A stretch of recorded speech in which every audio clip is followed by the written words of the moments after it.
Alpha no-Omega ngubani? uYesu Kristu. Haleluya. Nguye lo kuthiwa kuye mabekho ntoni?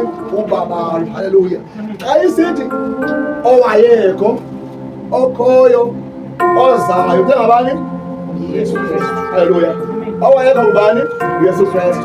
Okhoyo ngoku ngubani? uYesu Kristu. Ozophinda kube ngubani? uYesu Kristu. Nguye lo athi ungu-Alpha, ungu-Omega. Haleluya. Amen. Engu-Alpha, engu-Omega, usisiqalo, usisiphelo. Haleluya. Njengabani? uYesu Kristu. So iBhayibheli noma ngathiwa kwiTestamente endala engekho uYesu, umqondo ebekhona uYesu. Haleluya. Ebekhona kwiTestamente endala engekazali kwiTestamente ethebetheni ebesekhona ngoba lo ungu-Alpha, ungu-Omega. Okay, ifo inqondi so xa kungenisa abantu abayi-3 emlilweni o-Abednego babafaka phakathi kodwa kufanele ukhona umuntu wesine ngokungaziwayo. Haleluya.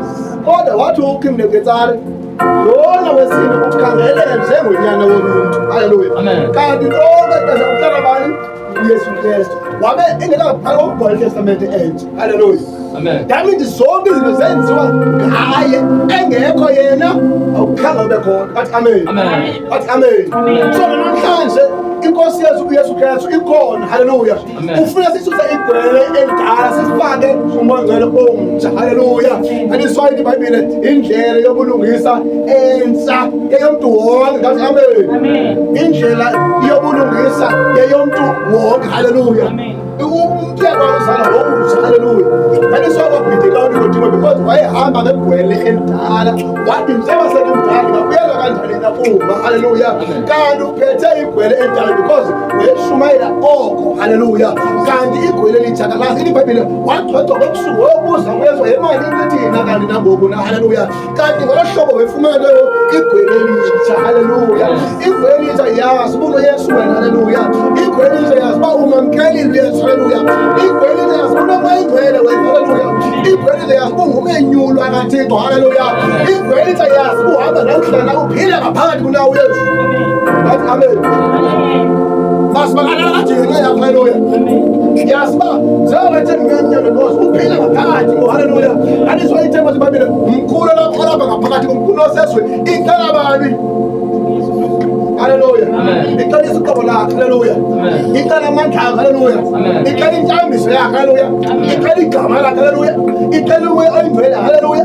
Iqala ubhaptizo lakhe. Haleluya. Iqala uxolo lezono lakhe elikuthi ngaphakathi. Athi amen. Haleluya. Amen. Ungaphinde ucimba ukaThixo. Haleluya. Ungaphinde ucimba uYesu akekho empilweni yakho. Haleluya.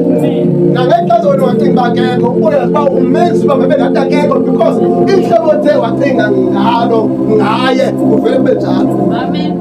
Haleluya. Amen. Eliswayini iBhayibheli ngehlobo locinga ngalo ulilo-ke. Amen. Xa ubuza ngomlomo wakho wena uthi akekho uzobheka sikushiya for God obekhaya. Amen. But xa uvele ume wena uthi namle ndawo ukhona uyabonisa bakhona. Amen. Amen.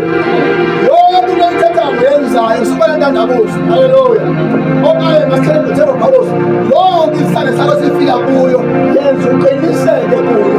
Haleluya. Yenza ube khosi. Haleluya. Yenza uzimisele. Haleluya. Yenza ube nentandabuzo uqabanisa yenza ngizakwenzeka. Haleluya. Ifeba kukhona kuyo kuyo yingo lethu. Haleluya. Yingo lethala. Haleluya. Haleluya. Amen. Ngokuthi kuhamba nawe. Haleluya. Amandla akho